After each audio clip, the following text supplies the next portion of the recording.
Bonjour à tous, bienvenue dans ce nouvel épisode de Credit Management dans ta poche. Aujourd'hui, nous allons parler de l'évolution du Credit Management à l'ère du numérique. Et pour ça, j'accueille un tout nouvel invité, Olivier. Salut Olivier. Bonjour Colline. Comment ça va ? Et très bien, toi-même ? Eh ben, ça va très très bien. Alors, est-ce que tu pourrais te présenter rapidement un petit peu ton parcours de Credit Manager ? Oui, tout à fait. Moi, j'ai étudié le droit. Ça m'a conduit à faire du recouvrement contentieux. Ça m'a ensuite emmené vers l'affacturage, qui est donc une solution de financement du poste client en crédit court terme pour les entreprises. Puis, je me suis naturellement intéressé pour des questions de gestion du risque, de gestion des enjeux financiers et de traitement de la masse du travail à faire aux solutions numériques et digitales qui étaient à ma disposition et qu'on pouvait implémenter.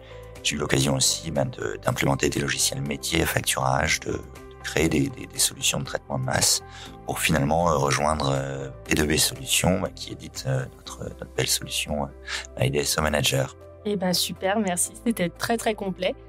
Et donc maintenant qu'on sait d'où tu viens, est-ce que tu peux nous parler un petit peu de la digitalisation du credit management ? Qu'est-ce que c'est exactement ? Parce que finalement, quand on travaille avec Excel, c'est déjà une façon numérique de travailler. Alors, je dirais, Colline, que la réponse est un petit peu dans ta question. Parce que la numérisation, c'est l'opération de stocker des données pour faciliter ensuite leur gestion. Okay. Donc, effectivement, en intégrant des données dans une feuille Excel, on fait une forme de stockage. Ensuite, la digitalisation, ça va un petit peu plus loin que la numérisation. Ça consiste à modifier le process ou la profession en lui superposant une interface qui elle-même est structurée par un code informatique. D'accord. Bah, c'est super intéressant en tout cas. Merci beaucoup. Je t'en prie. Et donc, d'un point de vue métier, c'est quoi un petit peu ton sentiment face à cette nouvelle ère numérique ?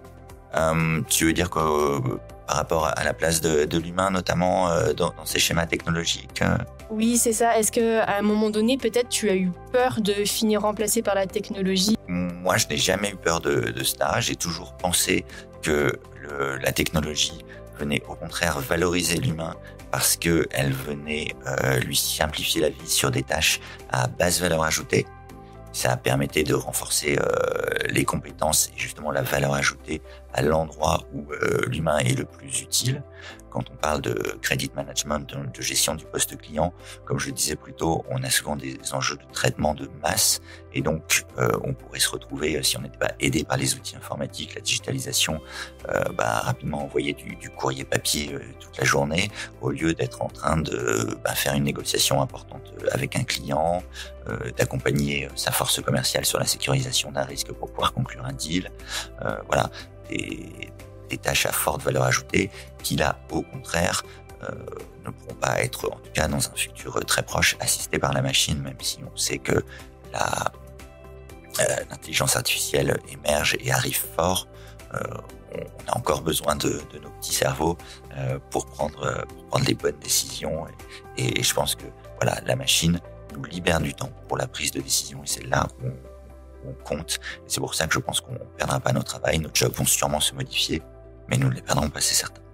Dans d'autres professions, on observe même qu'elle peut être fortement sollicitée. Je pense notamment aux médecins qui valorisent quand même leurs compétences et leur intellect, et pour autant qui acceptent de se faire aider par l'IA parce que ça va leur permettre justement d'évacuer 90% des cas communs pour se concentrer sur les cas difficiles à résoudre et peut-être mieux nous aider, mieux nous soigner.